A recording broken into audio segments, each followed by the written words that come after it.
Irmãos queridos, o nosso Deus é o Deus da palavra.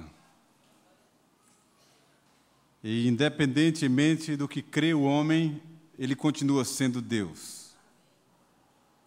Geração vai, geração vem, homens de todas as gerações se quebrantam e também se desviam. Uns creem apaixonadamente, outros desprezam, mas Deus é Deus. E nesta noite nós queremos adorar, bendizer, cultuar de todo o nosso coração a esse maravilhoso Deus.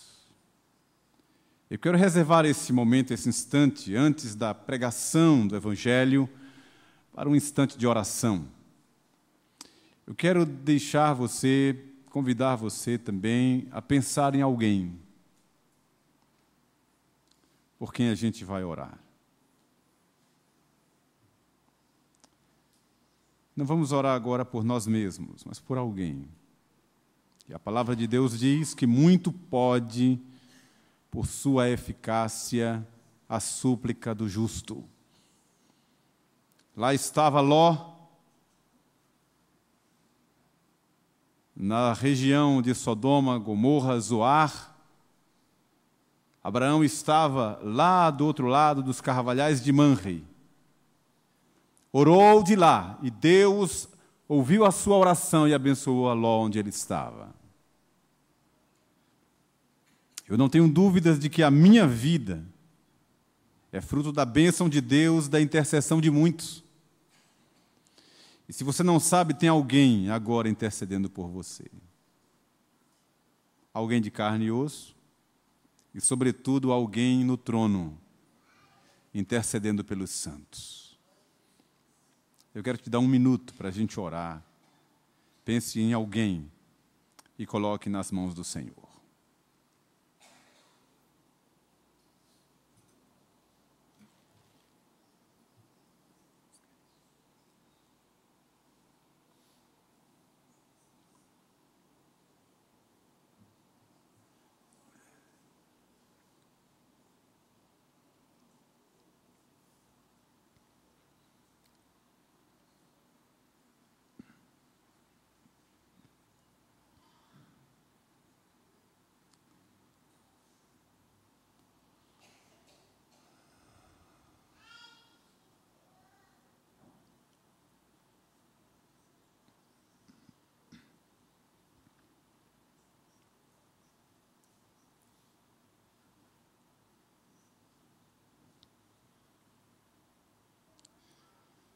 Mudou o Senhor a sorte de Jó quando este orava pelos seus amigos, diz a tua palavra, Senhor.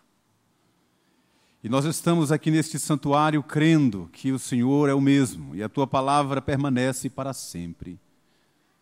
Queremos orar e colocar diante do Senhor pelos nossos amigos, por aqueles por quem temos intercedido e orado. Meu Deus, entra com a tua providência. Estende a tua mão, Senhor, de misericórdia e de graça e restaura aqueles que são teus. Meu Deus, aquele irmão querido que está prestes a tropeçar, enfraquecido na fé, se apaixonando por outros deuses. Meu Deus, tem misericórdia neste dia, nesta hora. Quebranta o seu coração, Senhor. Quebra as cadeias infernais. Tira dos seus olhos todo o brilho desse mundo. Derrama de novo aquela unção que quebra todo jugo e que revela a graça maravilhosa de Jesus e que ele se encante de novo com o céu. Queremos pedir que o Senhor derrame uma santa saudade da igreja, da palavra, da oração, dos louvores. Ó Deus, traz o filho pródigo para casa. Entra com a tua providência, Senhor. Pedimos também que o Senhor ouça a nossa oração por aqueles que estão na nossa lista de oração, mas é aquele que já está na tua lista de oração. Deus, aquele que precisa de um toque, o toque da iluminação do Espírito, que revela Jesus, que tira toda treva e que revela o céu, o novo nascimento. Ó Deus, tem misericórdia daquele esposo que ainda não é crente, da esposa que ainda não é crente, do filho que ainda não se entregou a Jesus, da filha, do cunhado, da cunhada, do genro, da nora, da sogra, do sogro, da criança, do ancião que no fim dos seus dias ainda não se rendeu a Jesus. Meu Deus, aqueles que são teus eleitos, revela a tua mão bondosa e poderosa. Traz para a tua igreja aqueles que são teus, Senhor, por misericórdia.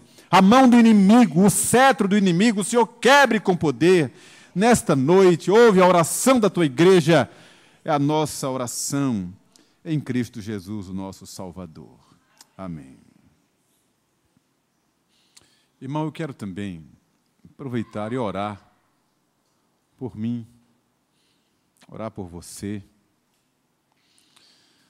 Eu sei que há momentos de muita angústia,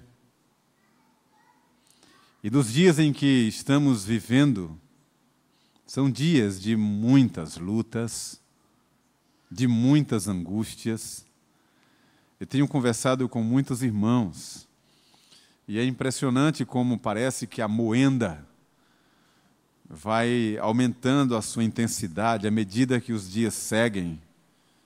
E muitos chegam a declarar que estão a ponto de não mais suportarem a pressão, a dor, o sofrimento. E nós precisamos orar uns pelos outros também, clamar pela vida um do outro, aqui entre nós, na igreja, pela nossa própria vida. Pedimos oração, estamos cobertos pela oração, porque as forças se intensificam sobre e contra a igreja de Deus. Vamos orar. Eu quero orar por nós mesmos. Essa oração eu vou estar colocando minha vida e nela você está colocando a sua vida, cada um diante daquilo que está movendo o seu coração. Vamos ficar de pé e orar em nome do Senhor.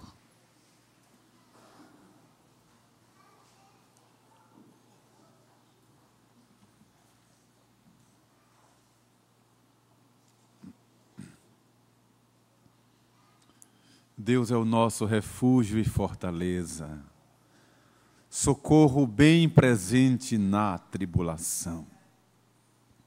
Portanto, não temeremos ainda que a terra se transtorne, os montes se abalem no seio dos mares, os mares tumultuem e espumejem, na sua fúria os montes se estremeçam.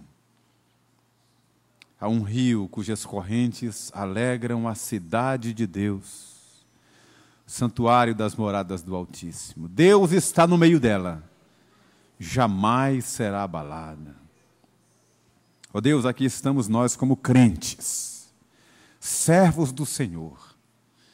Muitos de nós aqui, abalados, alguns abatidos, outros fustigados, outros desanimados, alguns lutando ferrenhamente, mas todos nós somos teus filhos, amados, eleitos, e nós queremos declarar nesta oração que nós reconhecemos que somos alvo do teu amor todos os dias e que a tua misericórdia se renova toda manhã.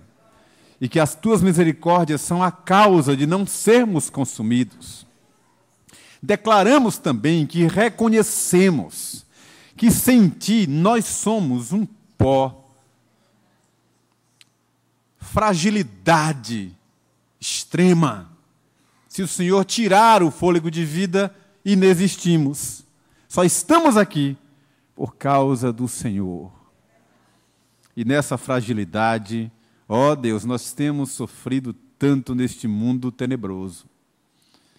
Tantas tentações, tantas provações, tantas confusões, ações do inimigo para nos amedrontar, para nos roubar a alegria e a paz, para nos oprimir.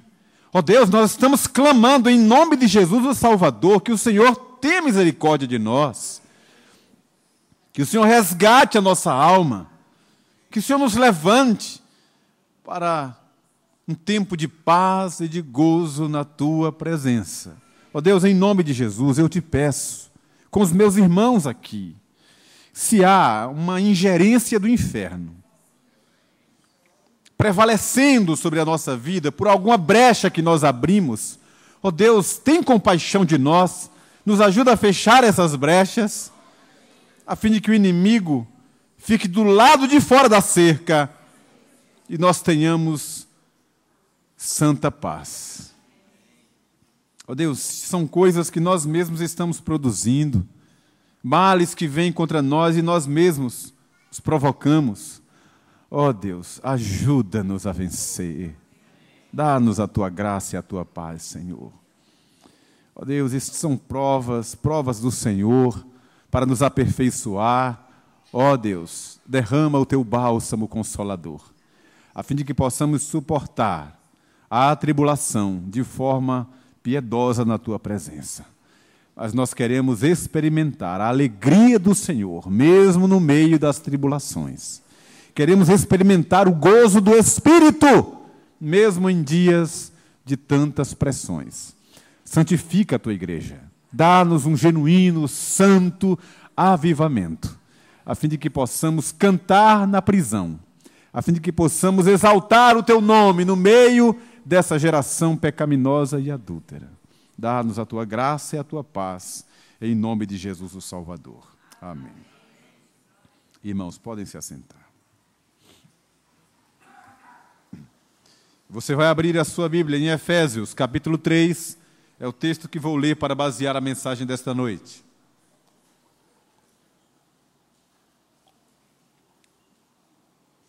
Quero saudar você que, viajando ou por alguma razão em casa, acompanhando pela internet, no mesmo espírito, participa deste culto conosco.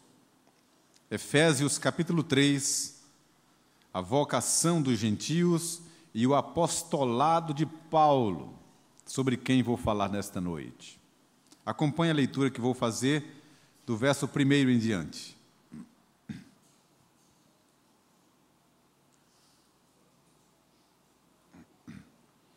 Por esta causa, eu, Paulo, sou o prisioneiro de Cristo Jesus, por amor de vós, gentios, se é que tendes ouvido a respeito da dispensação da graça de Deus, a mim confiada para vós outros. Pois, segundo uma revelação, me foi dado conhecer o mistério, conforme escrevi há pouco, resumidamente. Pelo que, quando ledes, podeis compreender o meu discernimento do mistério de Cristo, o qual, em outras gerações, não foi dado a conhecer aos filhos dos homens, como agora foi revelado aos seus santos apóstolos e profetas no Espírito, a saber, que os gentios são co-herdeiros, membros do mesmo corpo e co-participantes da promessa em Cristo Jesus por meio do Evangelho, do qual fui constituído ministro, conforme o dom da graça de Deus a mim concedida, segundo a força operante do seu poder. A mim, o menor de todos os santos, me foi dada esta graça de pregar aos gentios o evangelho das insondáveis riquezas de Cristo e manifestar qual seja a dispensação do mistério desde os séculos oculto em Deus, que criou todas as coisas para que pela Igreja a multiforme sabedoria de Deus se torne conhecida agora dos principados e potestades nos lugares celestiais, segundo o eterno propósito que estabeleceu em Cristo Jesus, nosso Senhor, pelo qual temos ousadia e acesso com confiança mediante a fé nele. Portanto, vos peço que não desfaleçais nas minhas tribulações por vós, pois nisso está a vossa glória. Quero lhes falar nesta noite encerrando esta série que me propus falar sobre os apóstolos de Jesus. Falei sobre a maioria deles, aqueles que eu resumi em 2 ou contei a respeito dos outros, estiveram dentro de pacotes, dentro de um mesmo perfil. Mas foi uma série sobre os apóstolos. Muitas coisas a gente pode aprender com a vida desses irmãos que eram homens como nós somos e foram chamados por Deus para anunciar o seu santo evangelho. Nesta noite, quero lhes falar sobre Paulo, o apóstolo dos gentios. Muitas coisas curiosas sobre esse irmão. A primeira delas, a profunda convicção que ele tinha de que havia sido chamado para ser apóstolo de Jesus.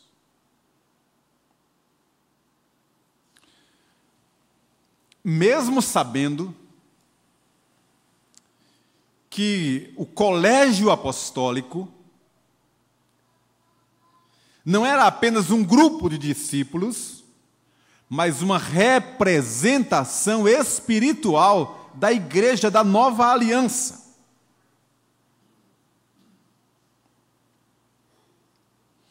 A igreja do Novo Testamento, incluindo os gentios, nós, é representada pelos apóstolos. Nós somos chamados a igreja apostólica.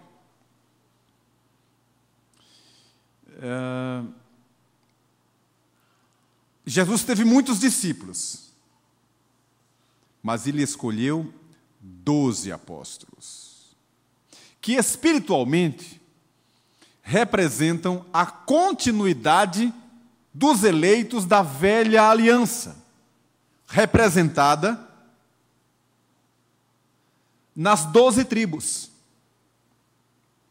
nos 12 chefes das 12 tribos de Israel, os filhos de Jacó. Quando chegamos no Apocalipse, nós encontramos ali os 24 anciãos e 24 tronos. E os intérpretes da Bíblia aludem a essa questão dos 12 patriarcas e dos 12 apóstolos de Cristo Jesus, representando assim toda a igreja da velha aliança, que morreu em Cristo, na fé em Cristo Jesus, e a igreja da nova aliança, que pela fé foi salva em Cristo Jesus, a igreja apostólica. E Paulo sabia disso. São 12 os apóstolos. Razão porque, com o suicídio de Judas, os demais colegas de apostolado não ficaram nos 11, permaneceram como 11 e continuaram pregando o evangelho, mas tiveram que eleger mais um para recompor o quadro. Nem também elegeram 13 ou 14 ou 20 para a demanda, para cuidar de um grande rebanho, 20 apóstolos, 30 apóstolos. Eles elegeram mais um para compor o quadro de 12 apóstolos, que são os apóstolos de Cristo, por causa da questão numérica e simbólica dos 12 tronos que representam a igreja da nova aliança. E por que é então que Paulo, com tanta convicção, abre a boca cheia e declara para todas as igrejas ser ele apóstolo de Cristo Jesus? Veja, por exemplo, eu estava ali, lembrei assim, deu aquele start, eu disse, olha que coisa curiosa. Aí fui lá no texto e dei uma conferida. Ele, na carta aos Coríntios, ele inicia dizendo assim, verso 1, capítulo 1, verso 1, ele diz assim, Paulo, chamado pela vontade de Deus para ser apóstolo de Jesus Cristo, e o irmão Sóstenes, a igreja de Deus, que está em Corinto. Paulo, chamado para ser apóstolo pela vontade de Deus, em Cristo Jesus. Aí cheguei aqui o texto que eu lembrei, que é o capítulo 9, ainda da primeira carta aos Coríntios, quando ele dá a razão por que ele se intitulou apóstolo, que era a marca de todo o apostolado. Ele diz assim no verso 1 do capítulo 9, da primeira carta aos Coríntios: não sou eu, porventura, livre? Não sou apóstolo? Não vi Jesus, nosso Senhor? Acaso não sois fruto do meu trabalho no Senhor? Se não sou apóstolo para outrem, certamente o sou para vós outros, porque vós sois o selo do meu apostolado no Senhor. Ele tinha essa convicção, e uma das marcas, ou seja, exigência, o critério, a evidência de um apostolado era ter andado com Jesus, estado com Ele, aprendido diretamente dele e recebido o selo do apostolado, uma vez que vários discípulos também andaram com Jesus, mas não foram apóstolos. Mas Paulo disse que Jesus apareceu a ele e o comissionou para ser o apóstolo dos gentios. E ele, de fato, foi o apóstolo dos gentios. Pela vontade de Deus, do Deus santo, livre, como nós falamos hoje de manhã. Ele tinha essa convicção e baseou o seu apostolado, o seu ministério, nessa convicção. E defendeu o seu apostolado muitas vezes, dizendo: olha, eu não sou como os demais apóstolos, como outros que se intitulam apóstolos e não são, porque eu vi o Senhor, e Ele me chamou para ser seu apóstolo. E Paulo viveu e morreu pregando esse santo evangelho. Por isso que mesmo ele não sendo um dos 12, ele também é apóstolo dos gentios, como uma representação daqueles que também não eram e passaram a ser. Porque a igreja era dos judeus. E Deus acolheu os gentios. Então, o apostolado de Paulo é também emblemático e figurativo nesse sentido. Quem foi esse irmão? E o que podemos aprender dele? Vejam no texto que eu li, que coisa preciosa, é o primeiro destaque que quero dar dessa preciosa porção que eu li. Vejam comigo, por exemplo, o verso 8. Aliás, verso 7 é a primeira referência que quero fazer. Diz assim: por meio do Evangelho, do qual fui constituído ministro, conforme o dom da graça de Deus, a mim concedida, segundo a força operante do seu poder. A primeira convicção desse irmão é de que a vida dele se resumia e estava baseada e centrada na graça de Deus. Na graça de Deus. Ele se sentia, como vou afirmar no segundo item aqui, a pessoa mais indigna. Era alguém que não poderia ser salvo, que não tinha o direito de ser salvo, que humanamente era alguém que estaria fora da lista porque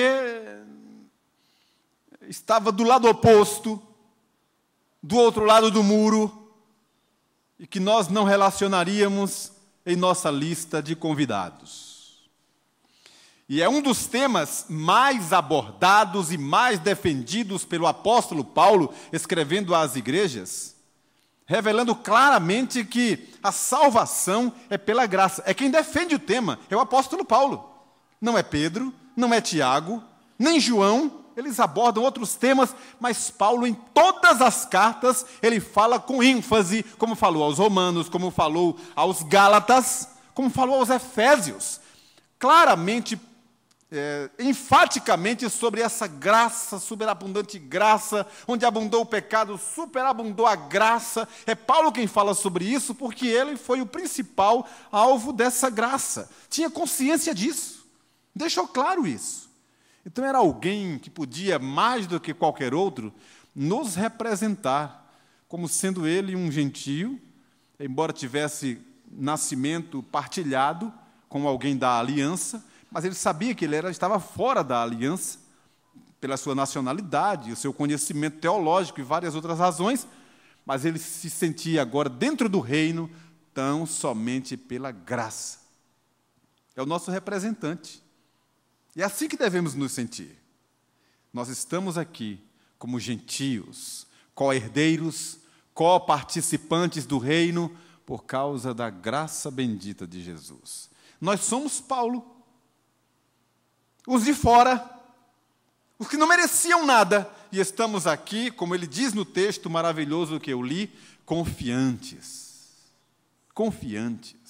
com autoridade, centrados, assentados nos lugares celestiais em Cristo Jesus.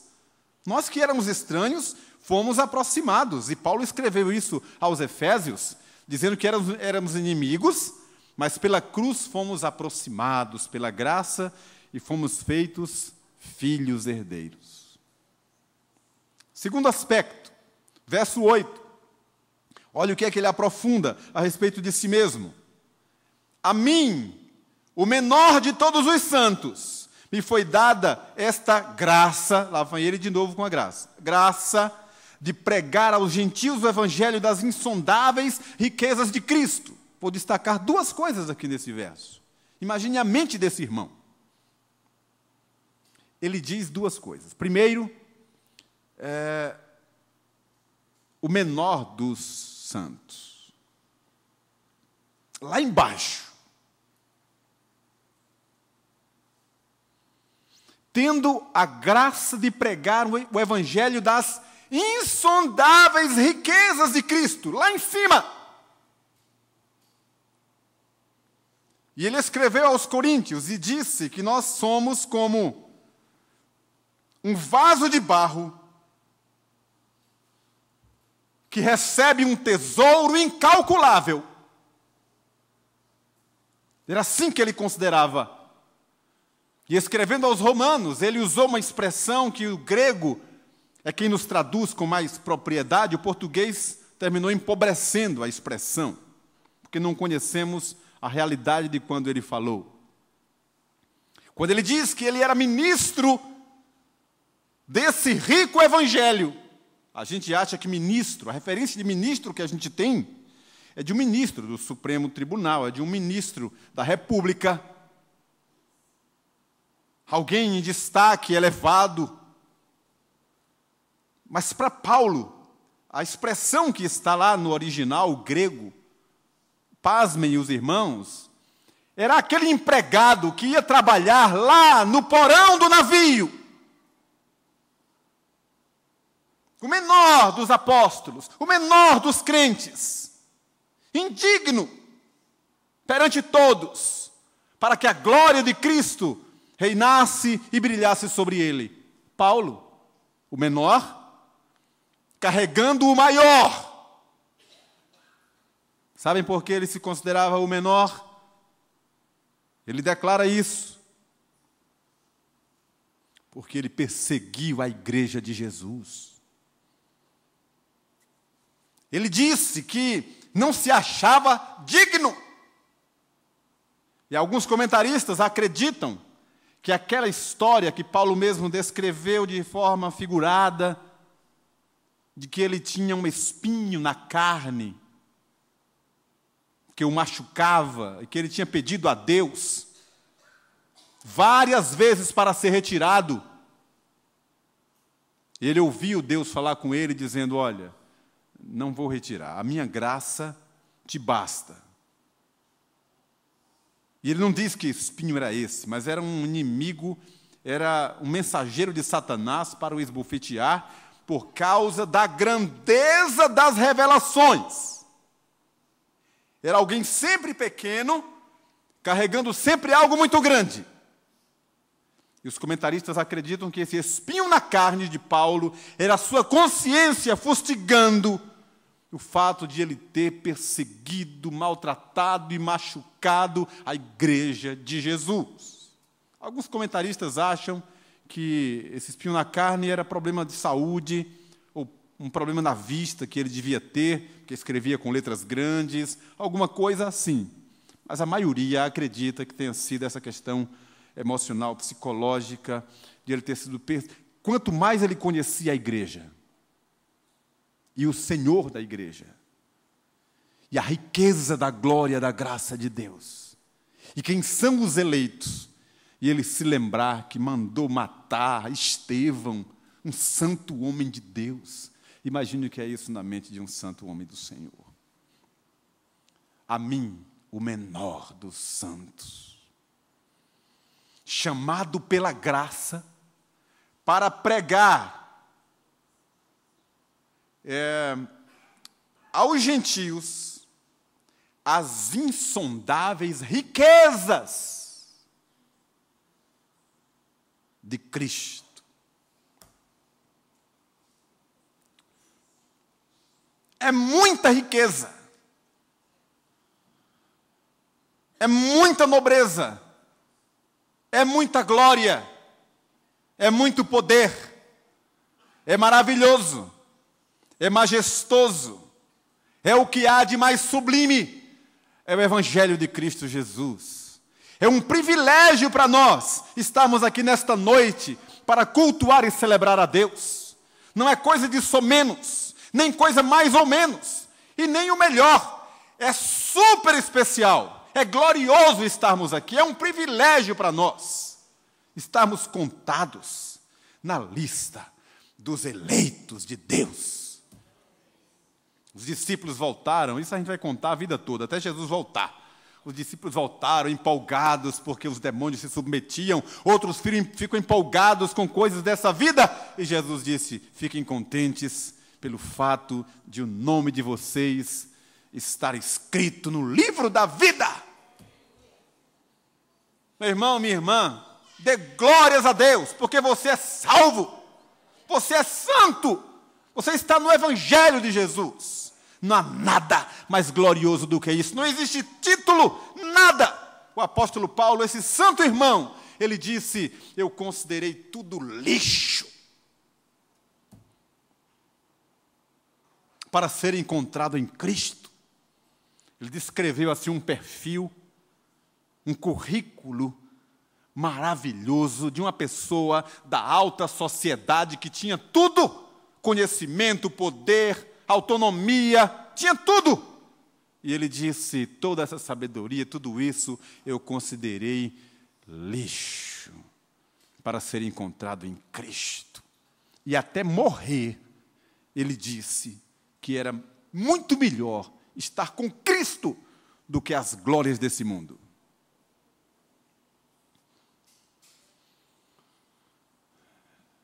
O menor dos apóstolos, o menor dos santos, carregando as riquezas de Cristo Jesus. Continuando, agora vem o terceiro destaque que eu quero dar. Em 2 versículos, ele usa a mesma expressão, que é a expressão mistério. Mistério. Verso 9, por exemplo, a manifestar qual seja a dispensação do mistério desde os séculos, oculto em Deus, que criou todas as coisas, para que pela igreja a multiforme sabedoria de Deus se torne conhecida agora dos principados e potestades nos lugares celestiais. Não somente aqui, aos Efésios, mas em outras cartas, ele revela a mesma ideia, o mesmo conhecimento que ele tinha, de que o reino de Deus é misterioso. Não sabemos onde sopra o vento, de onde vem, nem para onde vai. É a obra de Deus. Ele apenas se colocou na disposição, na dispensação para ser usado por Deus, para fazer a sua obra. Deixou claro que toda obra é misteriosa, é santa, é sobrenatural. É Deus quem opera o querer e o realizar de todas as coisas. É dele que vem a salvação. Não sabemos como é que isso funciona. É o Espírito Santo quem sopra, desperta o homem, santifica o homem, convence o homem. É obra de Deus. Mistério. Ele tinha essa consciência. E nós somos partes desse apóstolo, desse apostolado, dessa convicção teológica, de vida, prática, e assim devemos viver. Saber que a nossa vida é um mistério inexplicável. A vida de um crente, a ciência não pode explicar. O que nós cremos não pode ser explicado.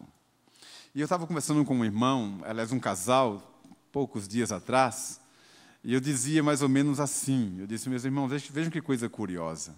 Se a gente pegar toda a base do que a gente crê, do que faz a gente ser crente, do que a Bíblia ensina, do que a gente aprendeu e passou a crer, que a gente proclama, que a gente declara, tudo que a gente faz, até liturgicamente, os nossos cultos, tudo que a gente faz, olhando de fora, parece ser uma coisa inexplicável, sem sentido, uma coisa vazia. Eu expliquei assim, por exemplo, a Santa Ceia, para o homem natural, aquilo não faz sentido, é só um momento ali, um pão, um vinho, uma coisa simbólica, que não faz sentido algum, lanche, para alguns, poderia ser uma coisa sem valor algum. E a gente crê em cada coisa incrível. Não faz sentido. A nossa transformação de um ser em outro não faz sentido, tecnicamente falando, cientificamente falando. Ninguém vai explicar de forma científica o que é o novo nascimento. Explique um dia inteiro para alguém, ninguém vai entender. Não faz sentido. Uma transformação de natureza. Pense aí você. Tente explicar para alguém o que é ter uma natureza e depois ter aquela natureza transformada em outra, segundo Deus. A explicar Jesus, a encarnação do Verbo, as duas naturezas, nascimento virginal, um perdão que foi concedido a quem não merecia, graça. Explique isso para as pessoas. Ressurreição do corpo. Não faz o menor sentido. Razão porque esse mesmo irmão, escrevendo aos Romanos, diz que aprove a Deus salvar aos que creem na loucura da pregação. Que parece loucura, mas é loucura para os que se perdem. Para nós que somos salvos, é o poder de Deus. É mistério, meu irmão. É mistério. Oculto para outras gerações. Oculto para os sábios e entendidos desse mundo. E revelado aos pequeninos, que há uma convicção interna que a gente não sabe explicar. E quer ver, até a teologia, que a gente abraça e acolhe para nos explicar muitas coisas, não entendemos. Aí a gente guarda só pela fé. Quer ver um exemplo disso? Se eu perguntar aqui, eu vou perguntar domingo que vem aqui a uma dupla, que vai ser recebida como membro da igreja por batismo e profissão de fé. Aí eu pergunto assim, meu irmão, fala aqui para a igreja, você crê que está salvo, que Jesus morreu pelos seus pecados, e você tem certeza de sua salvação? Qual vai ser a resposta deles aqui? Tenho certeza. Peça para explicar. Como é que se explica isso? Por que é que você crê? Não sei, só sei que creio. É uma convicção interna. Sabe quem é que dá essa convicção? Não é a razão, é o Espírito Santo que está em nós. É mistério. Foi isso que Paulo entendeu. Razão porque ele se entregou de corpo e alma para pregar esse evangelho sublime, supremo, como ele disse aqui no verso 11, segundo o eterno propósito que estabeleceu em Cristo Jesus, nosso Senhor, pelo qual temos ousadia e acesso com confiança, mediante a fé nele. Portanto, vos peço que não desfaleçais nas minhas tribulações por vós, pois nisso está a vossa glória. Quarto e último destaque que quero dar a esse texto, falando desse amado irmão. Presbítero Daniel, presidindo aqui, dirigindo a liturgia desse culto, conduziu os irmãos num momento de contrição, de perdão de pecados. É um privilégio que a gente tem, de ter essa oportunidade de reflexão, de quebrantamento, de pedir a Deus que nos perdoe os pecados. Mas escutem, sabe o que é que o autor da carta aos Hebreus, que grande parte dos teólogos atribui ao apóstolo Paulo, o autor dessa carta, embora ele não assine como as demais cartas de Paulo são assinadas? Pela linguagem, pelas ideias teológicas, algumas frases que são de Paulo. E vejam que isso que ele disse aqui aos Efésios está dito também claramente lá aos Hebreus. Cheguemos-nos, pois, confiadamente ao trono da graça de Deus. Sabe quem nos dá essa confiança? É o sangue de Jesus. Que o crente salvo sabe que mesmo ele estando em tropeço, tropeçou, caiu, ele sabe que existe um braço amoroso para lhe sustentar e levantar. Ninguém diz isso para ele. É o Espírito Santo. Porque nós somos de Deus, e ninguém e nada pode nos arrebatar das mãos de Deus, nem mesmo o pecado, nem o inferno inteiro, porque nós somos de Jesus. O filho que sabe que é amado, quando ofende o pai, a mãe, peca, etc., chora, se arrepende, e depois volta para casa. Sabe por que ele volta para casa? Porque ele sabe que aquela é a casa dele. E sabe que mesmo chateado, pai é pai, mãe é mãe. E hoje estamos falando de gente humana, carnal, e falando em termos de Deus.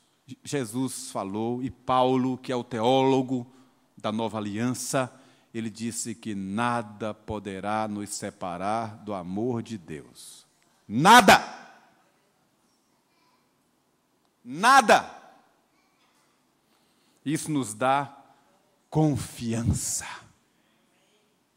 E aquele homem que perseguiu a igreja, que merecia ser queimado no inferno, Deus o transformou no apóstolo dos gentios. Quero finalizar dando um testemunho. Posso tomar sua água, Daniel? Aqui? Eu já tomei a minha, vou tomar a sua também. Teve um irmão que pela internet disse: pastor, que água é aquela que você bebe? Você bebe com gosto assim. É água de coco, meu irmão.